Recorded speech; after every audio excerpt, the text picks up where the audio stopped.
بسم اللہ الرحمن الرحیم۔ السلام علیکم۔ پرانے وقتوں کی بات ہے، گاؤں میں عبداللہ نام کا ایک نیک دل تاجر رہتا تھا۔ اللہ نے اسے خوب رزق دیا۔ اس کا اصول تھا کہ گاؤں کا کوئی غریب یا محتاج اس کے در سے خالی نہ لوٹے۔ آہستہ آہستہ اس کی سخاوت کا چرچا دور دور تک پھیل گیا۔ اب نہ صرف اس کے گاؤں کے بلکہ آس پاس کی بستیوں کے لوگ بھی اس کے گھر کے باہر قطاریں لگاتے، بس اس کا انتظار کرتے کہ وہ آئے اور سب کی مدد کرے۔ لیکن اس کی بیوی کو یہ پسند نہ تھا۔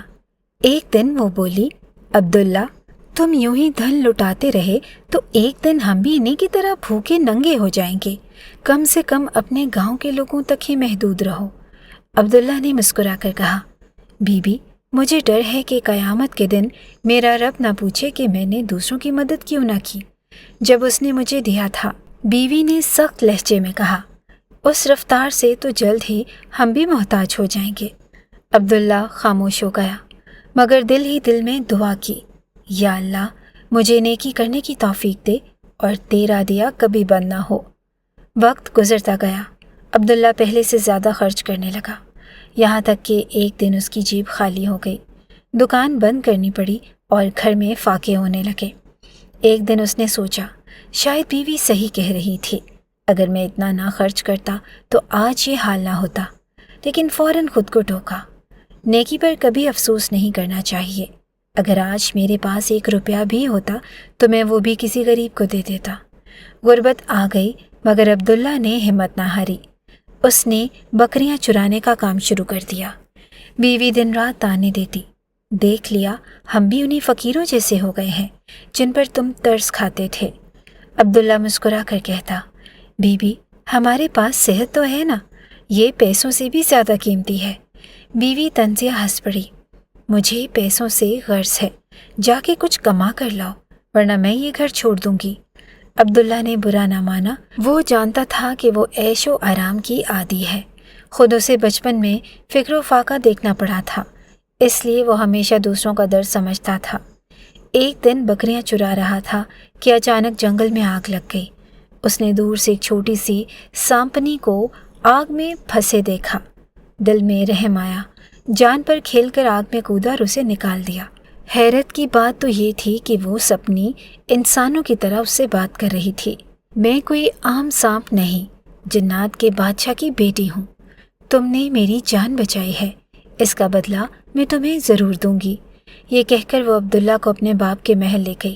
بادشاہ جنات نے کہا، ہم تمہیں مال نہیں دے سکتے کیونکہ یہ ہمارے پاس نہیں، پر تمہیں ایک نایاب چیز دیتے ہیں۔ آج سے تم جانوروں کی زبان سمجھ سکو گے، لیکن شرط یہ ہے کہ تم یہ راز کسی کو نہ بتانا ورنہ تمہاری موت یقینی ہے۔ جب عبداللہ نے رضامندی ظاہر کی تو بادشاہ جنات اس کے قریب آیا اور اس کے دونوں کانوں میں ہلکی سی پھونک ماری اور بولا، اب تم جانوروں کی زبان سمجھ سکتے ہو۔ تمہیں ایسی باتیں سننے کو ملیں گی جو کسی انسان کے وہم و گمان میں بھی نہیں، مگر یاد رکھنا، کبھی ظاہر نہ کرنا کہ تم ان کی باتیں سمجھتے ہو ورنہ وہ تم سے ڈر جائیں گے اور نقصان بھی پہنچا سکتے ہیں۔ یہ راز اپنے دل میں رکھنا۔ یہ کہہ کر اچانک سب منظر غائب ہو گیا۔ عبداللہ نے پلک جھپکی تو وہ پھر سے اپنی بکریوں کے پاس کھڑا تھا۔ نہ محل تھا، نہ جنات اور نہ ہی بادشاہ۔ وہ سوچنے لگا، شاید یہ سب خواب تھا، لیکن بڑا مزیدار خواب تھا۔ گھر واپس آتے ہوئے وہ ایک بڑی سی جھیل کے پاس سے گزرا۔ وہاں اس نے 2 خوبصورت مچھلیاں اچھلتے اور کھیلتے دیکھی۔ ایک نے دوسری سے کہا، اگر جھیل کے بیچ تلے وہ پرانا صندوق نہ ہوتا تو ہم اس بڑی مچھلی سے کبھی نہ بچ پاتی جو ہمیں کھانے کے لیے پیچھے پڑی تھی۔ دوسری نے جواب دیا، ہاں، یہ صندوق تو صدیوں پرانا لگتا ہے، پتہ نہیں کب سے یہاں پڑا ہے۔ یہ سن کر عبداللہ کو یقین ہو گیا کہ جنات کی شہزادی والی بات سچ تھی۔ اس کے دل میں تجسس جاگا، آخر اس صندوق میں کیا ہے؟ وہ فوراً جھیل میں کودا اور نیچے پہنچا۔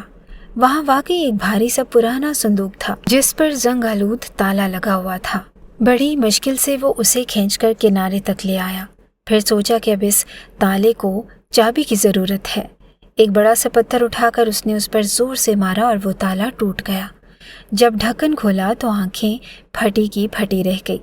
اندر لال جواہرات اور ہیرے چمک رہے تھے۔ عبداللہ نے اتنا ہی نکالا جتنا اس کو ضرورت تھی اور باقی صندوق کو قریب ہی زمین کھود کر اس میں دفنا دیا۔ گھر پہنچ کر بیوی سے کہا، بیوی آج مجھے ایک خزانہ ملا ہے، اس میں سے اتنا لایا ہوں جو ہمارے لیے کافی ہے۔ بیوی فوراً بولی کہ یہ خزانہ تمہیں کہاں سے ملا؟ عبداللہ کو بادشاہ جنات کی ہدایت یاد آ گئی، اس لیے وہ خاموش ہو گیا۔ بیوی نے کندھے اچکاتے ہوئے کہا، چھوڑو یہ بات، بس امید ہے کہ اس بار عقل سے تم کام لوگے اور مال کو سنبھال کر رکھو گے۔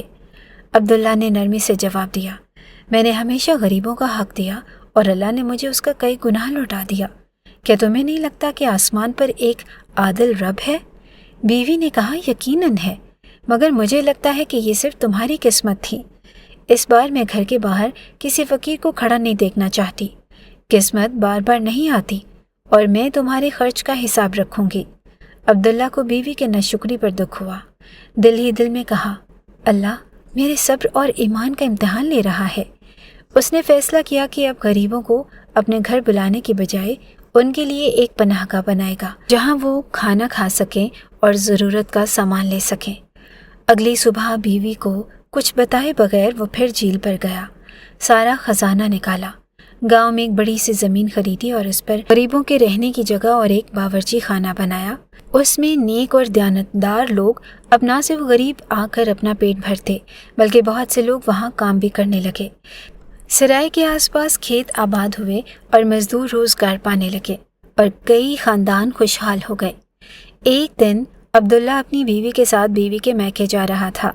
وہ دونوں ایک چھکڑا گاڑی میں بیٹھے تھے جسے 2 کھچر کھینچ رہے تھے۔ راستے میں عبداللہ نے سنا کہ ایک کھچر دوسرے سے کہہ رہا تھا، ذرا آہستہ چل، اتنی تیزی نہ کر۔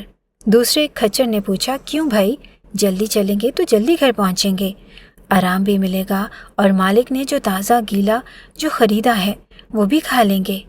پہلا کھچر بولا، بھائی بھوک نے تمہاری عقل مار دی ہے، کیا تمہیں نہیں معلوم کہ گاڑی میں بیوی کے پیٹ میں بچہ ہے؟ اگر ہم تیز چلے تو جھٹکے سے گاڑی ہلے گی اور شاید بچہ ضائع ہو جائے۔ ہمارا مالک اس لائق نہیں کہ ہم اس کے ساتھ زیادتی کریں، اس نے کبھی ہمارا حق نہیں مارا۔ عبداللہ یہ بات سن کر خوش ہو گیا کیونکہ اسے پہلی بار پتہ چلا کہ وہ باپ بننے والا ہے۔ وہ بیوی کے قریب جھکا اور دھیرے سے کہا، مبارک ہو بیوی، تمہارے پیٹ میں ہمارا بچہ ہے۔ بیوی حیران رہ گئی، تمہیں کیسے پتہ چلا؟ میں نے تو کسی کو نہیں بتایا اور مجھے بھی کچھ دن پہلے ہی علم ہوا ہے۔ عبداللہ نے ہنستے ہوئے کہا، بس محسوس ہو گیا تھا۔ بیوی نے دل ہی دل میں سوچا، یہ آدمی مجھ سے کوئی راز چھپا رہا ہے۔ 1 مہینہ پہلے خزانہ ملا مگر مجھے نہیں بتایا، اور کئی بار ایسی باتیں کرتا ہے جو ناقابل یقین ہوتی ہیں مگر بعد میں سچ نکلتی ہیں۔ وہ دل ہی دل میں سوچنے لگی کہ اب سے میں اسے غور سے دیکھوں گی۔ کچھ دن بعد ایک آدمی عبداللہ کے پاس آیا اور کہا، میرے پاس لیموں اور مالٹوں کی بڑی خیب ہے، لیکن ابھی خبر ملی ہے کہ بیٹی بیمار ہے، جلدی واپس جانا ہے، تم یہ سارا مال آدھی قیمت پر لے لو۔ عبداللہ نے خزانے سے بچا ہوا سارا پیسہ نکال کر اسے دے دیا۔ یہ سب بیوی کھڑکی سے دیکھ رہی تھی۔ آدمی کے جانے کے بعد بیوی غصے سے بولی، تم پاگل ہو گئے ہو کیا؟ اتنے لیموں اور مالٹے کون خریدے گا؟ سڑ گئے تو پھر ہم وہیں کے وہیں پرانے حال میں آ جائیں گے۔ عبداللہ نے اطمینان سے کہا، رزق اللہ کے ہاتھ میں ہے۔ بعد میں وہ اکیلا بیٹھا سوچنے لگا، شاید اس کی بیوی کی بات درست ہو۔ پھر اس نے سوچا کہ میں نے اس آدمی کی مجبوری دیکھ کر ہی یہ سودا کیا تھا۔ اسی دوران 2 چڑیاں کھڑکی پر آ کر بیٹھ گئیں۔ ایک نے دوسری سے کہا، کل ہمیں یہ جگہ چھوڑنی ہوگی، موسم بہت سرد ہونے والا ہے۔ اس نے دل میں کہا کہ میں ابھی یہ لیموں اور مالٹے نہیں بیچوں گا، بس موسم دیکھتا ہوں کہ کیا ہوتا ہے۔ بیوی ہنستی اور تانے دیتی، چلو پاگل، بیچ دو یہ مال، شاید تھوڑا نقصان پورا ہو جائے۔ عبداللہ مسکرا کر کہتا، بیوی بہتر ہے کہ تم ٹھنڈ کی تیاری کرو۔ کچھ دن کے بعد واقعی سردی معمول سے پہلے اور سخت آ گئی۔ نزلہ، کھانسی اور بخار پھیل گیا۔ حکیموں اور ڈاکٹروں نے لوگوں کو لیموں اور مالٹے کھانے کا مشورہ دیا۔ ان کا دام آسمان کو چھونے لگا اور بازار سے غائب ہو گیا۔ تاجروں کو خبر ملی کہ عبداللہ کے پاس ایک بڑی کھیپ موجود ہے، تو سب سونے اور چاندی کے صندوق لے کر اس کے دروازے پر آ گئے۔ عبداللہ نے بیوی کو کہا، سبحان اللہ، کل تک یہاں غریبوں کی قطار تھی، آج امیروں کا ہجوم ہے۔ اس نے باری باری سب کو مال بیچا۔ شام تک گھر سونے اور چاندی سے بھر گیا۔ بیوی خوش تو تھی مگر پھر بھی اس کے دل میں وسوسہ تھا۔ کچھ دن بعد اسے پتہ چلا کہ عبداللہ نے یتیموں اور غریبوں کے لیے سرائے بنوائی ہے۔ وہ ڈر گئی کہ کہیں لیموں اور مالٹوں کا منافع بھی ان غریبوں پر نہ لگا دے۔ وہ فوراً اس کے پاس گئی اور تیز لہجے میں بولی، کیا تمہیں ان غریبوں کے چکر میں پڑ کر پچھلی بار کا انجام یاد نہیں؟ عبداللہ نے سکون سے کہا، کیا تمہیں لگتا ہے کہ ہمارے پاس اتنا سونا اور چاندی ہوتے ہوئے بھی ہم غریبوں کے منہ کا نوالا چھین لیں گے؟ بیوی نے کہا، اللہ انہیں بھی رزق دے اور عطا کرے جیسے اس نے تمہیں رزق اور عطا کیا۔ پھر اس نے تیزی سے کہا، میں جانتی ہوں کہ تمہارے پیچھے کوئی راز چھپا ہے، اور اگر تم نے مجھ سے سچ نہ بتایا تو میں سب لوگوں میں مشہور کر دوں گی کہ تم جادوگر ہو اور یہی تمہاری دولت کا راز ہے۔ یہ سن کر عبداللہ گھبرا گیا۔ اس نے دل میں کہا کہ میں اسے اپنا راز بتا دوں گا، کیونکہ مر جانا 1000 گنا بہتر ہے اس الزام سے جو میری زندگی بھر میرے ساتھ چپک جائے۔ لوگ تو جو سنے یقین کر لیتے ہیں۔ پھر خود ہی سوچنے لگا کہ اگر میں نے اپنی بیوی کو راز بتا دیا تو میں مر جاؤں گا، جیسا کہ جنات کے بادشاہ نے کہا تھا، اور پھر غریبوں اور کمزوروں کی دیکھ بھال کون کرے گا؟ کافی سوچ و بچار کے بعد اس نے فیصلہ کیا کہ بیوی کو اپنا راز بتا دے۔ بدلے میں وہ اپنا گھر، جائیداد اور سونا چاندی سب اس کے نام کر دے گا۔ وہ اپنی بیوی کے ساتھ قاضی کے پاس گیا اور سب کچھ اس کے نام کر دیا۔ البتہ وہ زمین جس پر اس نے غریبوں کا میلش پناہ گاہ بنایا تھا وہ وقف رہنے دی تاکہ خیر کا کام جاری رہے۔ پھر اس نے بیوی سے کہا، برائے مہربانی آج کے بعد میرے قریب نہ آنا۔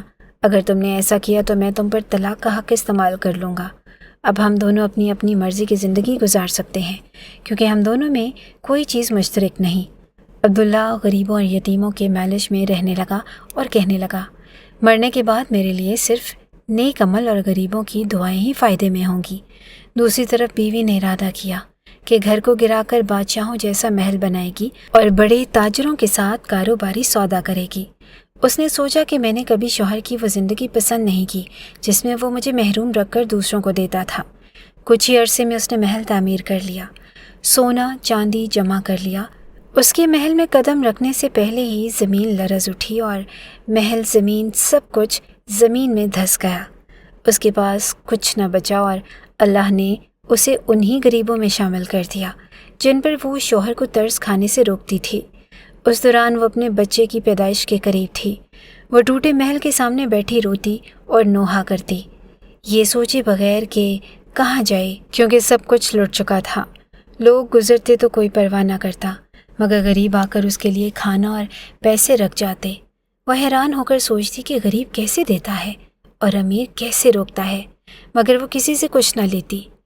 3 دن تک یہ حال رہا، پھر بھوک نے نڈھال کر دیا اور اس نے راہگیروں سے ایک سوکھی روٹی کے لیے ہاتھ پھیلایا۔ ایک دن عبداللہ وہاں سے گزرا اور دیکھا کہ اس کا گھر زمین میں دھس چکا ہے اور بیوی ایک بدحال اور بدبودار بھکارن بن چکی ہے۔ وہ اسے اٹھا کر ایک چھوٹے سے مکان میں لے آیا جو اس کے میلج کے پاس تھا۔ اس نے 1 مہینے تک اس کی دیکھ بھال کی، یہاں تک کہ وہ پھر سے تندرست ہو گئی۔ کچھ ہی دنوں کے بعد اس نے ایک خوبصورت بچہ جنم دیا۔